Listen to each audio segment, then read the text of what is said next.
Francisca Rojas no se había acomodado en la banqueta del patio, manos esposadas, pies descalzos, vendaje en el cuello, que el inspector había lanzado el primer anzuelo. ¿Sabe quién es Vucetich? No, contestó. Déjeme contarle.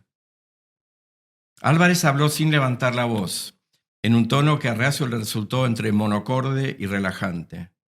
Contó que el inmigrante de nombre Curioso había nacido en una pequeña isla en mares lejanos, que siendo muy joven había llegado al Río de la Plata, primero al Uruguay y luego a la Argentina, que en sus ratos libres componía mazurcas como Ayes del alma o Stasi d'amore, que disfrutaba del tabaco saborizado y del risotto, que en su casa tenía montones de orejas humanas que estudiaba durante horas, que trabajaba la madera, a veces se comparaba con Roger Bacon.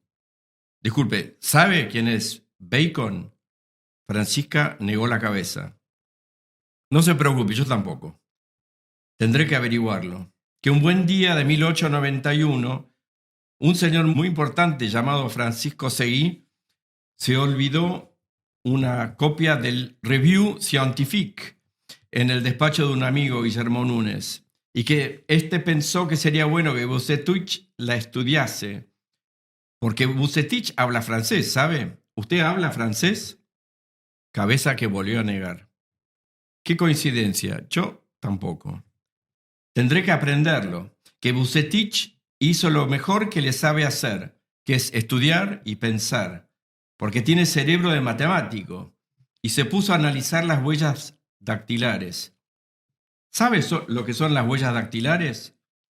Por tercera vez negó la cabeza. Yo tampoco, Vucetich me enseñó. Y Álvarez fluyó a través de los minutos y las palabras lisas por las arenosas cadencias del método que había desarrollado este hombre sabio, para que, según habían explicado, simplificar sin perjuicio. Porque casi todo puede repetirse en personas que ni se conocen, como el color de los ojos o la forma de la cicatriz o de las manos, menos estos dibujos, dijo el inspector, que extendió hacia Rojas una palma vuelta hacia arriba, con el índice de la otra punteó con delicadeza cada yema, cual teclas de piano. Laberinto argentino. Un personaje central, un invitado y un libro.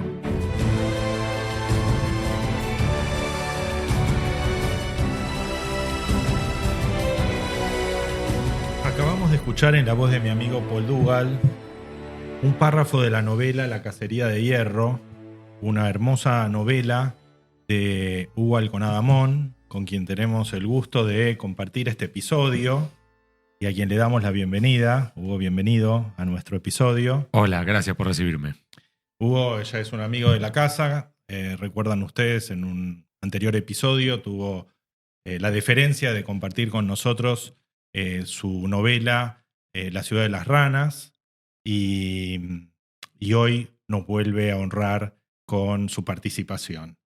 Para aquellos pocos que no lo conocen, Hugo es abogado y periodista, fue magíster en la Universidad de Navarra, fue también becario en Stanford, es prosecretario del diario La Nación, donde escribe asiduamente, ha sido premiado en múltiples ocasiones y es verdaderamente un gusto tenerte aquí con nosotros, Hugo. El placer y el disfrute es mío.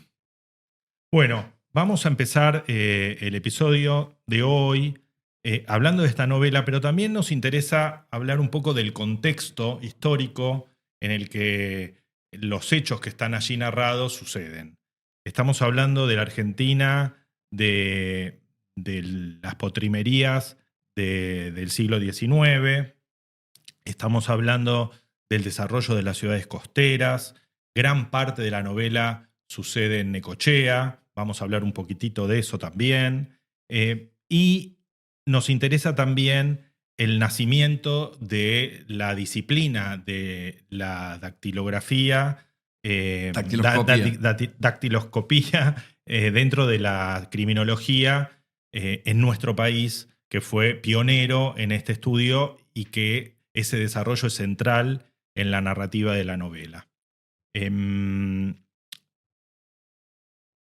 Por ejemplo, vamos a ir a una cuestión central, que esto está inspirado en hechos reales y haces una descripción muy vívida tanto de los personajes que conforman el elenco de la novela como de la geografía donde esto se desarrolla. Contanos un poco si vos tuviste primero conocimiento de ese hecho y eso te inspiró a escribir la novela y después te documentaste, si encontraste algunos documentos que fueran vitales para este desarrollo y después se te ocurrió escribir la novela. ¿Cómo fue un poco esa preparación? Pues me choqué con esta investigación y con esta novela. ¿Se te cruzó? Sí.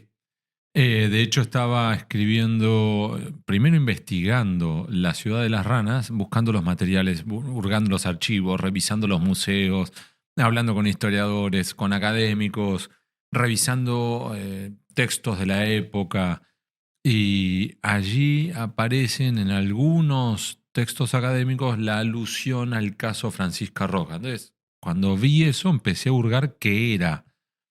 Entonces ya hubo un momento del recorrido en la investigación para la ciudad de las ranas en la cual yo ya intuía que por ese lado iba a continuar el recorrido.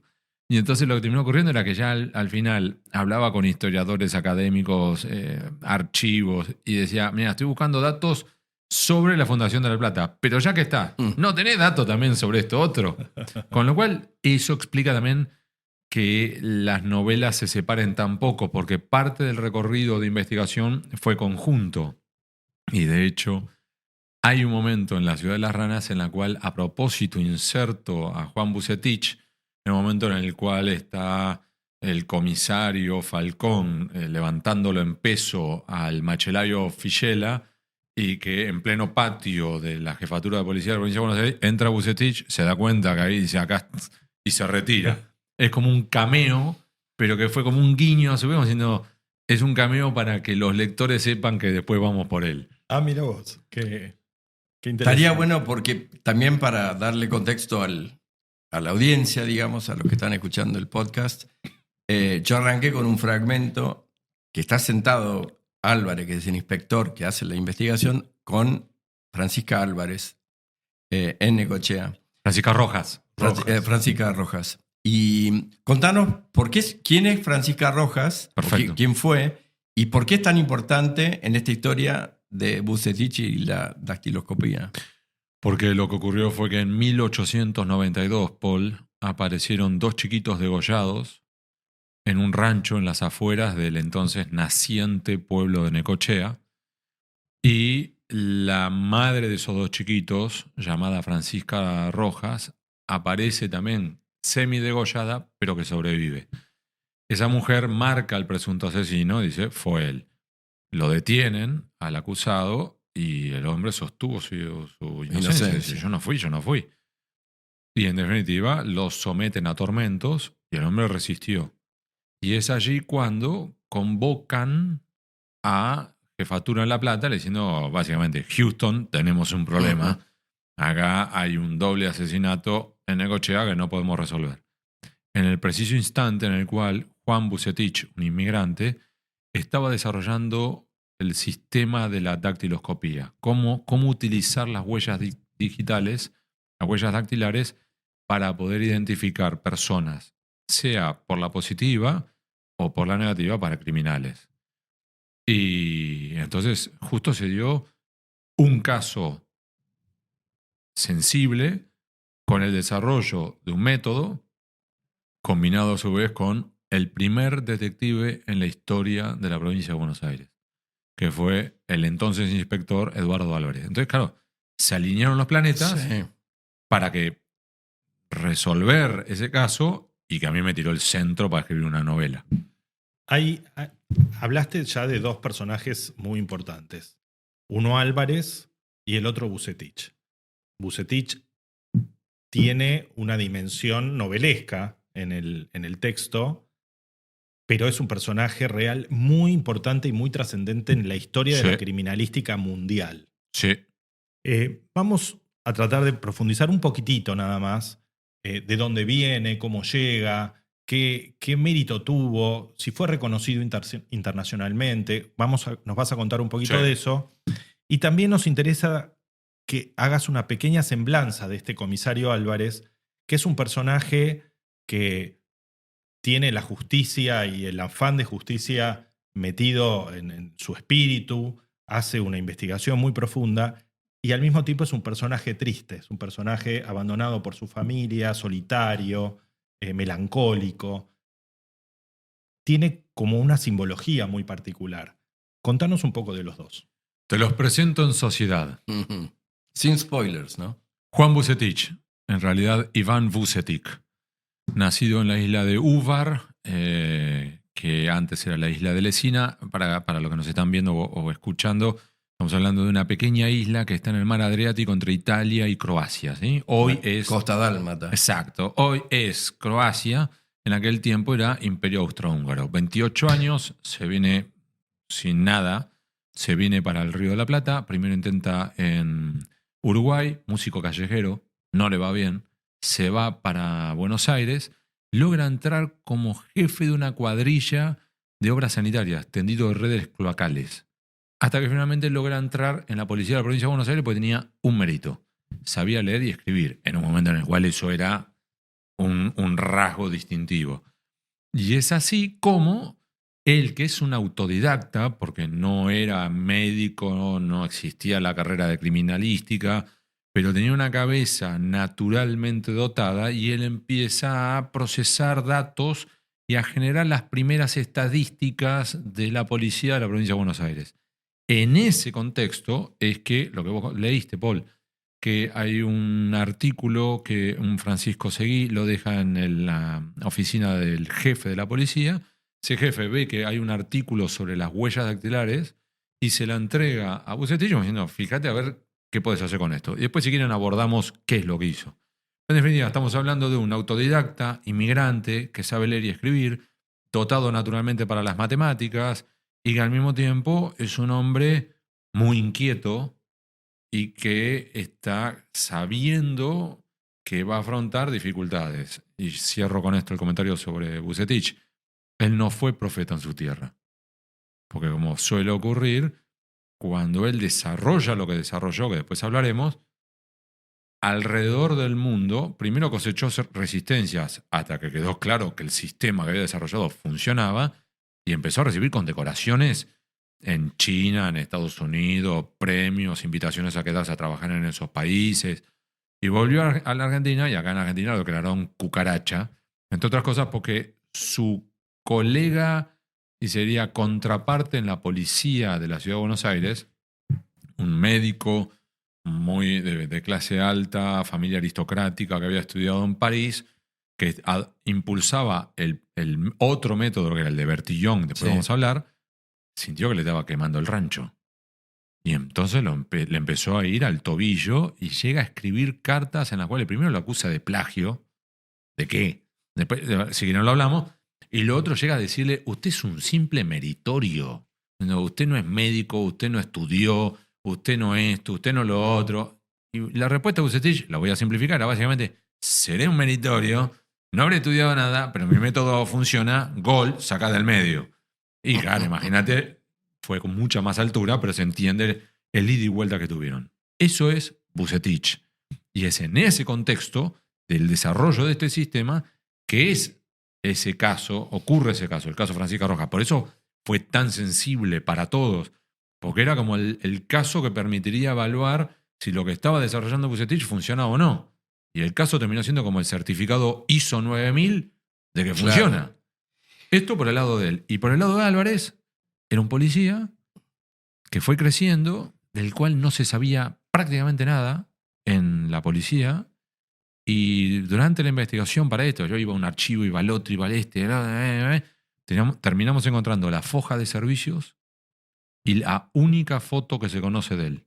Y las dos cosas, obviamente la dejé en el archivo que estaba, pero saqué foto y la remití al Museo de la Policía de la Provincia de Buenos Aires para que tuvieran copia y supieran de dónde lo había sacado. Y era otro autodidacta, pero que marcó un punto de inflexión. Que si ustedes buscan, a lo que nos están viendo y escuchando, lo buscan en Google, va a salir La policía de la provincia de Buenos Aires lo reconoce en su página web oficial como su primer comisario de pesquisas, su primer detective, Sí. que es como el antepasado de la brigada de investigaciones que después fue, pero en definitiva fue el primer detective y además fue el primer policía que llegó al rango de jefe de policía, Ah, mira. en vez de ser alguien puesto políticamente, con lo cual, un gran peso, y luego desapareció. Y la historia se lo había comido. Y entonces acá encontramos la foto. Hay un trabajo de rescate. Nosotros en el laberinto, Hugo, siempre nos gusta encontrar y conversar sobre personas que dejaron su marca. Acá literalmente fue así. Pero a mí, yo soy un fan de CSI. Esto es una especie de CSI de 1890, más o menos. En una Argentina, también mucho de esto pasa en La Plata, es el lugar favorito tuyo. Pero que explotaba en cuanto al descubrimientos científicos, artístico. Venían profesionales de Europa. Y en ese contexto que literalmente ebullía, hay una serie de teorías o de tesituras que, digamos, literalmente, para que se entienda, no existía hasta aquel momento una forma sistematizada de identificación de los ciudadanos. No había. Entonces te podías cambiar el nombre, te podías salir de viaje, volver y era muy difícil. Pero sí había algunas teorías. Mencionaste el de Alphonse Bertillon, el antropométrico. Hay también, está muy en boga en esa época, el darwinismo social, que era peligrosamente de características más de raza, de distinción por raza, y que una raza podía ser superior. Y después estaba el César el Hombroso, digamos, que bueno, lo contás todo en tu libro. Y Vucetich está en cierto modo compitiendo. Total. Con él, ¿no? Fue un poco así. Y desarrolló, y hay que reconocerlo, un proto-marketing de sí mismo y del sistema. A ver, vamos a explicarlo. Me parece excelente el contexto que vos diste, porque estamos hablando de un periodo en el cual la Argentina, tras décadas de guerra civil fratricida, se había logrado relativamente estabilizar y pacificar y abrió sus puertas al mundo y dijo, hombres y mujeres de buena voluntad que quieran habitar el territorio argentino, vengan. Y claro, vinieron de a cientos de miles, que venían porque había pestes, inundaciones, malaria y pasándola muy mal, por ejemplo, en Europa. Y eso llevó a que, por ejemplo, hubo un momento en el cual más del 40% de la población en Buenos Aires era inmigrante. Y como vos decís, claro, si no había un DNI, si no había un método identificatorio, vos podrías haber matado a Paul. 4 personas en Madrid, venir a la Argentina y decir, yo ya no soy más Paul, ahora me llamo Lucas Rodríguez, y arrancabas de nuevo, matabas 3 personas más, te ibas a Uruguay y ahora me llamo Martín Felipe, y seguías. Y claro, era un descontrol. Entonces, una de las obsesiones que había era cómo logramos identificar a todos. Entonces, como vos bien remarcas, Alphonse Bertillon era un francés que había desarrollado un método aproximativo que se utilizó el apellido de él de manera derivada para definir lo que era el Bertillonage, que era básicamente buscar tus rasgos principales. Entonces, por ejemplo, cuánto mide una persona, el color de los ojos, la forma de la nariz, si tiene cicatrices, verrugas, tatuajes. Pero eso es aproximativo. Si tiene bigote, claro, si tiene bigote y te afeitas, entonces lo mismo. Ponele que vos y yo, Paul, vamos caminando por la calle y nos roban la billetera. Viene un policía y lo empezamos a describir. Mirá, tenía rulitos, tenía anteojos, ojos marrones. Y vos empezás, no, Hugo, pero no eran marrones, para mí eran verdes. Y le digo, mirá, yo soy daltónico. Bueno, fíjate. Y la policía salía a buscar y después te agarraba a 20 personas que relativamente cuadraban con la descripción y por ahí no era ninguno de ellos. Y lo agarramos a los dos y no decían, ninguno de estos 20. Perdiste, ya está. En ese contexto, lo que desarrolla Vucetich es un método certero, huellas dactilares. Muy sencillo, voy a explicarlo muy breve, ¿te parece? Que es, las huellas dactilares se conocen hace miles de años. De hecho, hay rastros de orfebrería china de hace 4.000 años jugando con las huellas dactilares. Exacto. La diferencia es que lo que desarrolló Juan Bucetich es un método para sistematizarlo.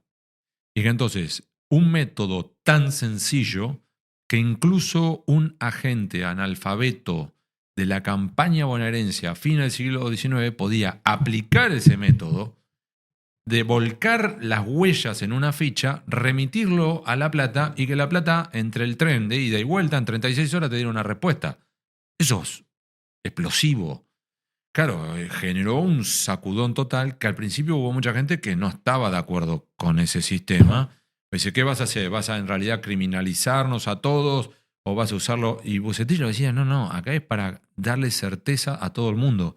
Se puede utilizar para identificar criminales, pero también para que cualquier persona pueda decir, por ejemplo, soy analfabeto, esta es mi huella dactilar, y traigan a mi hijo recién nacido, esta es la huella dactilar de mi hijo, lleva mi nombre. A partir de ahora este chiquito no cambia de nombre nunca más. No le puede pasar, como Dios quiera que no haya sido eso y que Dios quiera que lo encuentre algún día, al chiquito Loan. Es decir, eventualmente al chiquito Loan, algún día si lo encuentran, van a usar la huella dactilar y va a saltar cuál es su verdadero nombre, si está vivo, y le hayan cambiado el nombre. Uy, perdón, si estoy golpeando la mesa, perdón. No van a poder modificarlo, ¿sí? Recordemos que la huella digital sirvió para firma de documentos importantes hasta hace muy poco tiempo por la cantidad de analfabetos que no podían firmar. Absolutamente. Entonces eso daba autenticidad a documentos públicos. Entonces, claro, el método que desarrolló Juan Bucetich fue revolucionario. Claro, ahora, como decíamos antes, por ejemplo, su contraparte y rival en la policía de la ciudad de Buenos Aires, el doctor Drago, él había traído a la Argentina el sistema Bertillonage. El tipo decía, me estás quemando mi circuito. No me quemes. Claro, entonces de ahí vino ese contrapunto. Ahora, dicho eso, claro, lo que terminó ocurriendo con el caso Francisco Rojas fue la demostración de que esto funciona. Imagínate el impacto público y social que tuvo.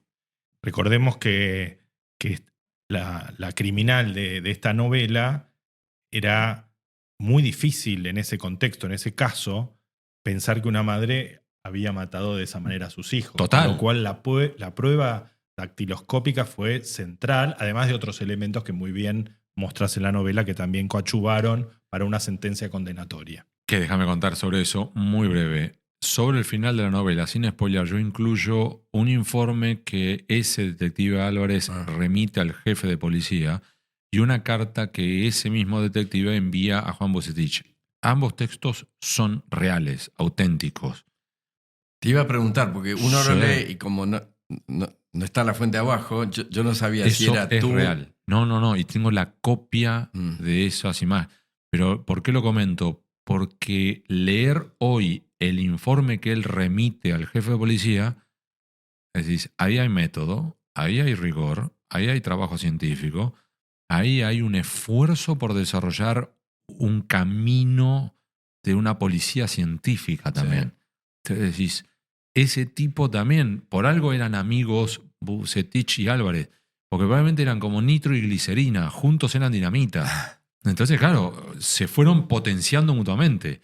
Fíjate que en la carta, incluso sin spoilear nada, Álvarez le llega a escribir a Bucetich, primero que lo tutea, en una época en la cual los padres con los hijos no se tuteaban, estos dos sí. Ya eso te marca un dato.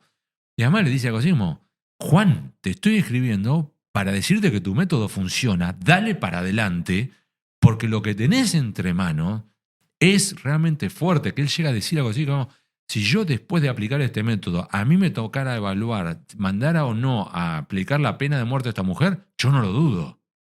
Hay que decir eso, ¿eh? Sí. Bueno, fantástico. Bueno, acabas de tocar un tema que está dentro de nuestros intereses en este episodio, que tiene que ver con la preparación de la policía, ¿no? En varios episodios de Laberinto hemos profundizado en el concepto de la necesidad de tener un Estado de Derecho, que la importancia institucional es significativa para el desarrollo de un país, que no solamente el aspecto económico es importante, sino que la fuerza de las instituciones también lo son, la división de poderes. Y claramente la institución policial, como el brazo ejecutor de parte de esas leyes, es importante. En los albores, cuando la Argentina recién nacía, ¿vos pensás que hubo una intención de generar ese diseño de una policía profesionalizada? ¿Eso se mantuvo en el tiempo? ¿Dejó de haber políticas para ese vector? ¿Se incentivaron políticas favorables a una policía profesional? ¿Cómo lo ves? Por oleadas, Jaime. ¿Por qué? Te voy a dar un ejemplo. Siendo gobernador Dardo Rocha, estamos hablando de un gobernador que estuvo entre 1881 y 1884, o sea, estamos hablando, él ordenó la eliminación de todos los instrumentos de tormentos en la provincia de Buenos Aires aplicados por la policía. O sea, lo puso por escrito. Entonces, una forma de interpretarlo era, hasta ese momento estaba habilitado. Primero. Segundo, y aún así, ya han transcurrido más de 160 años, 140 años de entonces, y todavía hoy cuando uno ve los reportes de la Comisión Provincial de la Memoria, o de Correpi, o de Amnistía Internacional, o de tantos otros, uno ve que todavía hoy está la tentación de aplicar tormentos, y se aplican tormentos en múltiples comisarías de la Policía de la Provincia de Buenos Aires, y no solo de la Provincia de Buenos Aires. Entonces, hay momentos en los cuales hay un esfuerzo por profesionalizar a la policía, darle más herramientas, generar un esfuerzo más racional, científico, metodológico.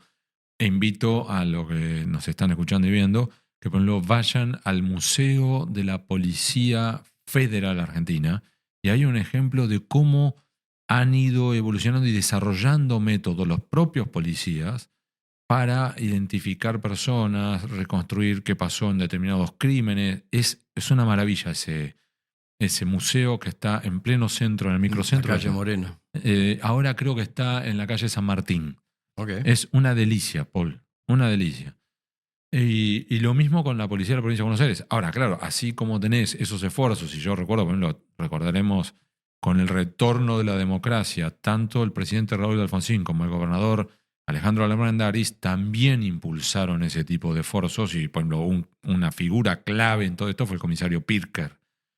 Ahora, así como tenés eso, después hubo también retrocesos, como cuando estuvo en boga la dinámica de la mano dura, que era un guiño a muchachos, hagan lo que... y terminamos con verdaderos desastres. Entonces, todo el tiempo hay una puja entre la policía que intenta aplicar un método y la otra policía que intenta los atajos que no son tales. Muy bien.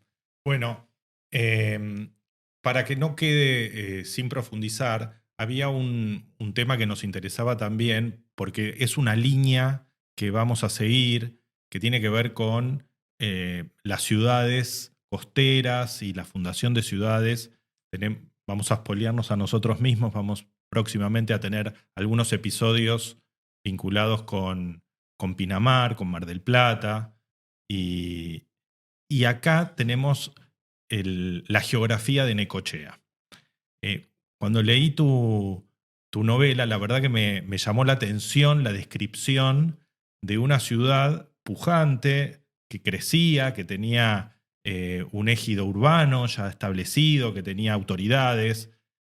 Y investigué un poquito por las mías y vi que había habido una puja por el tema del juez de la justicia de paz, que era un partido muy grande con Magdalena, que estaban luchando por tener su propia autonomía.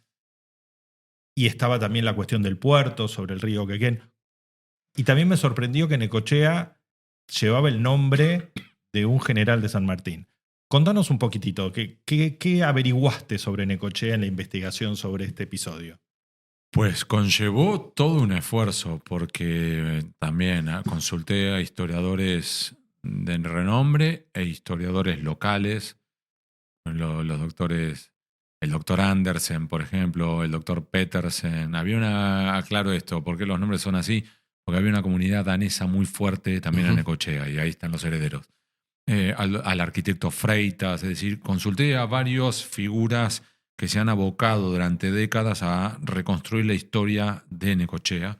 Visité el museo local y lo que surge es esto, una amalgama en un momento clave, que es la amalgama de, por un lado, todavía algunos esclavos que quedaban y ahí libertos, los inmigrantes, una gran comunidad vasca, por ejemplo, uno de los primeros nombres de allí era Azúa, italianos, españoles, que fueron armando sus propias también sociedades, de la sociedad italiana, la sociedad española, con los gauchos, en un momento en el cual además empieza a modificarse la forma de interactuar con la tierra. ¿Por qué? Porque surge el alambrado, por ejemplo.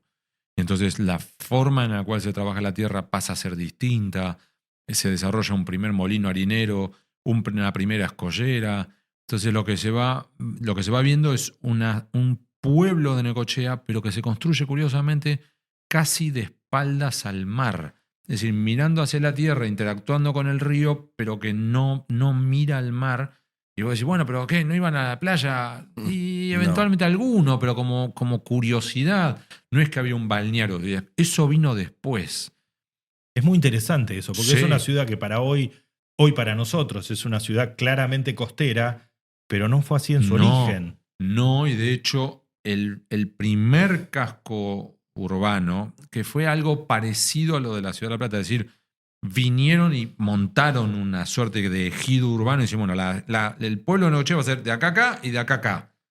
Y de hecho, una de las esquinas del supuesto cuadrado quedó comido por el río. O sea, hasta la forma en que lo diseñaron, así, y el límite era de la calle 42. O sea, de la 42 para abajo, o sea, hacia el mar, no había nada. O sea, que claramente era como, no vamos a mirar, no era que vos tenías uno de los bordes tocaba con los médanos que dan al mar. No. Y al mismo tiempo, reconstruir todo eso, para mí fue un disfrute. Y les cuento brevemente que, así como también lo hice en La Plata, de caminar la ciudad, me fui en un invierno a Necochea, 3 días, y le dije a mi mujer, mirá, ¿querés ir? Vamos juntos, morocha. Y el pronóstico del tiempo era espantoso. Me decía, anda vos solo. Con lo cual me la pasé dando vueltas por Necochea viernes, sábado y domingo, con lluvia, en invierno. Era el único marciano por la calle de Necochea. Pues los propios necochenses me miraban diciendo, ¿ese quién es? Claro, a los 30 segundos también había un marciano dando vueltas.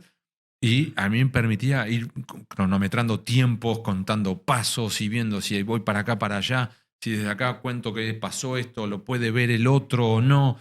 Y me fui a donde geolocalicé donde fue el crimen y me fui primero por ruta de asfalto y me volví por las calles rurales, sí. Caminos rurales. La ida tardé 1 hora, la vuelta tardé 4 horas. Me terminé metiendo en un quilombo en el sentido literal. Me metí en un viejo burdel que estaba encadenado, pateé la puerta, se están enterando ahora los de la inmobiliaria o lo que sea, y entré al viejo quilombo de principio del siglo XX. Extraordinario. Para mirar, para oler, para sentir. Y hago un último ejemplo. Hay un momento en el cual yo cuento en la novela que el inspector Álvarez, el detective Álvarez, cuenta, porque está obsesivo, porque es obsesivo, los pasos que hay desde que pisa la orilla del río Quequén hasta la cima del barranco. ¿Sí? Son 98 pasos. Eso lo conté. Entonces, cuando digo son 98, son porque son 98.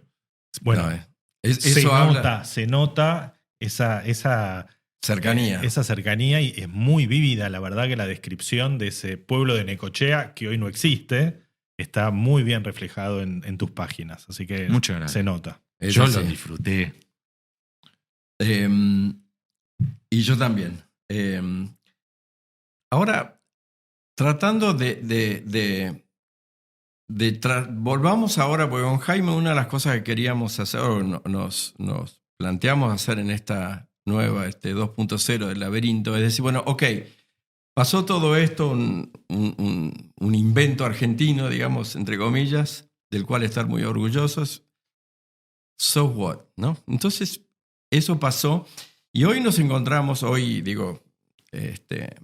siglo XXI, inmersos en una realidad completamente diferente, dominada por el Internet, por la vida online, por las redes.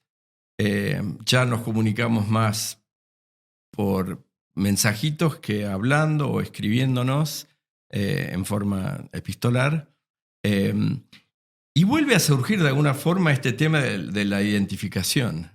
¿no? Porque en general la gente en X o en las redes más importantes, algunos en general están acostumbrados, muchos están anónimos. Y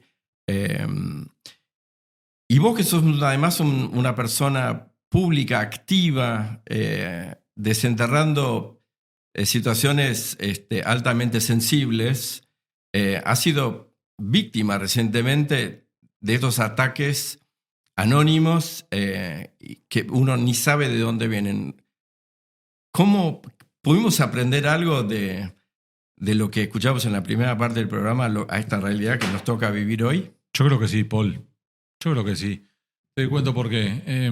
Primero porque las enseñanzas y el método desarrollado por Juan Vucetich siguen vigentes. Lo mismo que las enseñanzas del detective Álvarez. Muy breve. El detective Álvarez, por ejemplo, en el informe que le remite al jefe de la policía, le informa sobre los tormentos aplicados por el comisario local. Él dice, yo ya lo levanté en peso, pero le informo a usted para que usted sepa, no mire para otro lado, y al mismo tiempo aplique las sanciones disciplinarias que usted considere. Hay que animarse a hacer eso, ¿eh?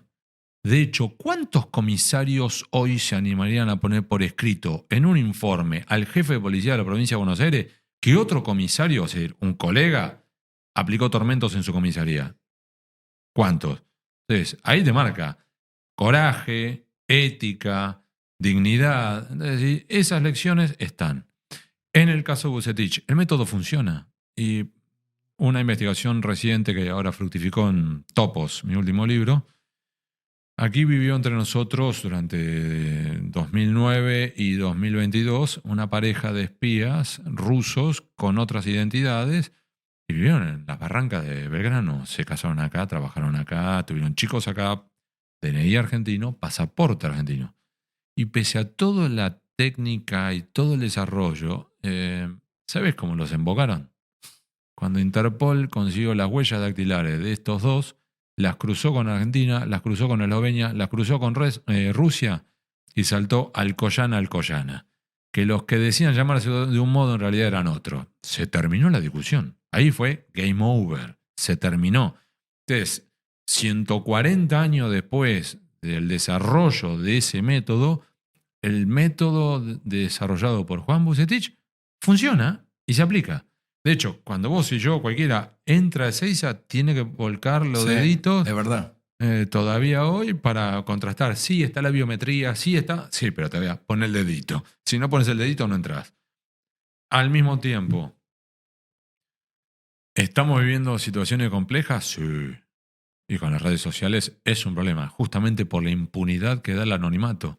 Y eventualmente tenemos que encontrar alguna forma que permita que cada uno se haga responsable de sus actos y de sus palabras en las redes sociales. Es inaceptable que pueda estar el Vengador Anónimo 2 con una imagen de Bob Esponja insultando a cualquiera con absoluta impunidad. Eso no va. Entiendo que en las redes sociales el anonimato ofrece una oportunidad, por ejemplo, para aquellos que viven en regímenes complicados, regímenes autoritarios, en el Medio Oriente o incluso en América, y que entonces desde ese anonimato propalan información para, por ejemplo, desarrollar una protesta social. Eso lo entiendo, pero eso no es lo que ocurre, no es el caso, no es. Por ejemplo, en la Argentina.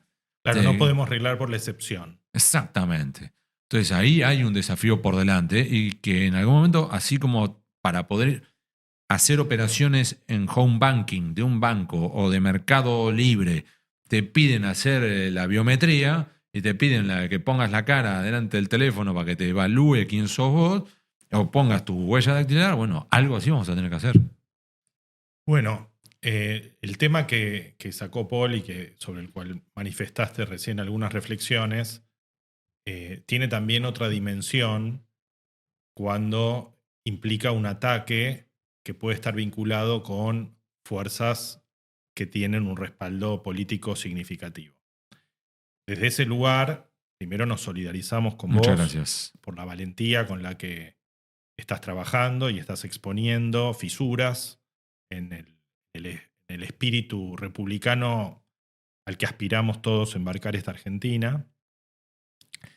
Y por otro lado, también te pedimos una reflexión también, que tiene que ver con esa lucha por los valores y por los principios que siempre aparecen en tus novelas. En forma explícita o implícita, hay un ideario de una búsqueda por un país mejor, por una república democrática donde se respete la dignidad humana y las instituciones funcionen.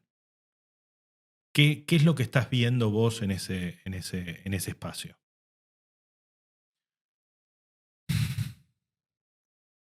Que tenemos un gran país, nos falta una gran nación. No es lo mismo. Y para tener una gran nación son indispensables, son esenciales tener instituciones sólidas, fuertes, con contrapesos, que la Argentina teórica pase a ser la Argentina real. Es decir, nosotros vemos nuestro ordenamiento jurídico es espectacular, es de avanzada. Tenemos una gran constitución, tenemos leyes que son realmente un ejemplo. ¿Se aplican? No. Entonces, ojalá que de a poco logremos empezar a vivir como nosotros mismos decimos que queremos vivir, que es bajo el imperio de la ley, con una justicia independiente, con una educación a la cual puedan ir nuestros chicos sin tener que pagar un diferencial para ir a una escuela privada, con un servicio de salud correspondiente, con una seguridad tanto interior como exterior acorde para que podamos vivir en comunidad tranquilos. Y todo eso solamente es posible si logramos que nuestras instituciones vivan, que no sean cáscaras vacías. A ver, ejemplos, ¿no?, sobre esto. Tenemos cientos de cargos vacantes en el Poder Judicial. Tenemos Oficina Anticorrupción, que es una cáscara vacía, que de hecho durante años no tenía internet, se conectaban al Wi-Fi del bar de la esquina. Esto no es chiste, ¿eh? O sea que el día del gastronómico, el bar de la esquina cerraba, apagaba el módem y la Oficina Anticorrupción se quedaba sin mandar correos electrónicos. Es ridículo, pero es real. Lo mismo con financiamiento electoral. Vos decís, bueno, hay que controlar todos los gastos e ingresos de campaña para que no haya financiamiento ilegal. Ah, ok. ¿Cuántos inspectores tenés? 7. Ahora se modificó, pero 7. De primera, pero 7. ¿Qué querés hacer con 7 inspectores que tienen que controlar todos los gastos de campaña de todos los partidos políticos en todas las elecciones? Están ahora todavía en las elecciones de 2021. ¿Qué querés que hagan? Si no le dan los tiempos. O sea, para poder conseguir una fotocopiadora tuvieron que armar un expediente así de gordo.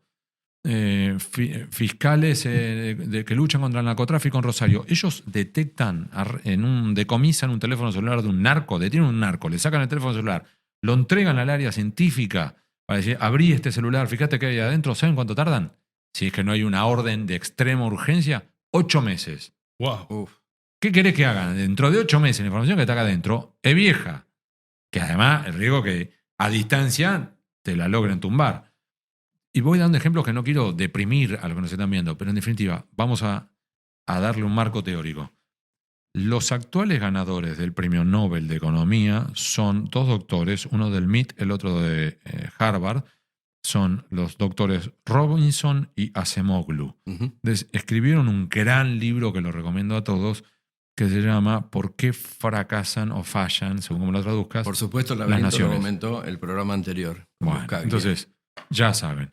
En definitiva, tras hacer una larga disquisición, el resumen sería, que no se queden con el resumen, léanlo porque es de primera, que es: los países que progresan porque tienen instituciones sólidas, sanas, con países y dinámicas que son inclusivas, no extractivas, y que en definitiva no pasa por el clima, no pasa por los habitantes. Porque vos, por ejemplo, Corea del Sur y Corea del Norte están pegaditas y una progresa y la otra no. ¿Por qué? No es lo mismo. Si de un lado tenés la frontera de México, tenés un país que está con problemas de seguridad, justicia, pobreza, desigualdad, y del otro lado de la frontera un país que progresa, que crece. Es decir, hay algo que pasa, no es el clima, porque es el mismo, frontera de por medio, hay algo que dice diferencia. ¿Qué es? Son las instituciones.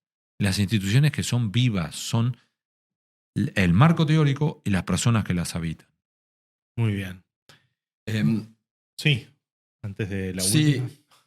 bueno, yo lo que quería decir simplemente es, dos cosas. Uno, espero que atrás tuyo sigan surgiendo periodistas, hombres y mujeres de la valentía y de las convicciones que tenés vos, Hugo, así que espero que seas un ejemplo para los sos. Espero que ese ejemplo sirva para que sigan la próxima generación porque finalmente ustedes tienen un rol en la sociedad y la están ejerciendo. Muchas gracias. Con mucho huevo. Y Jaime tiene su pregunta final, pero antes de dejarlos, les recomiendo mucho la segunda novela tiene varios libros, pero es la segunda novela, que es La cacería del hierro, que comentamos hoy. Y para los que les interesa la vida de Vucetich, también les recomiendo que consulten a una historiadora que se llama Mercedes García Ferrari, que su tesis doctoral es sobre la vida de Juan Vucetich y su trabajo para... Déjame sobre esa línea, ¿no? Tanto los libros de Caimari como los libros de la doctora Mercedes García Ferrari, para mí fueron decisivos. Muy buenos. Así que me alegro que los remarques. Es una buena lectura complementaria a tu libro, James. Bueno, como siempre cerramos nuestro episodio con una pregunta vinculada con el laberinto argentino.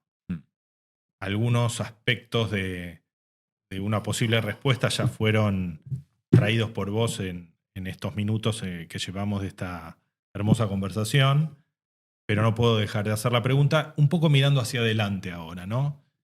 ¿Qué muros seguimos construyendo de nuestro laberinto argentino? Que podamos evitar, que podamos eludir, que podamos aconsejar que no se construyan.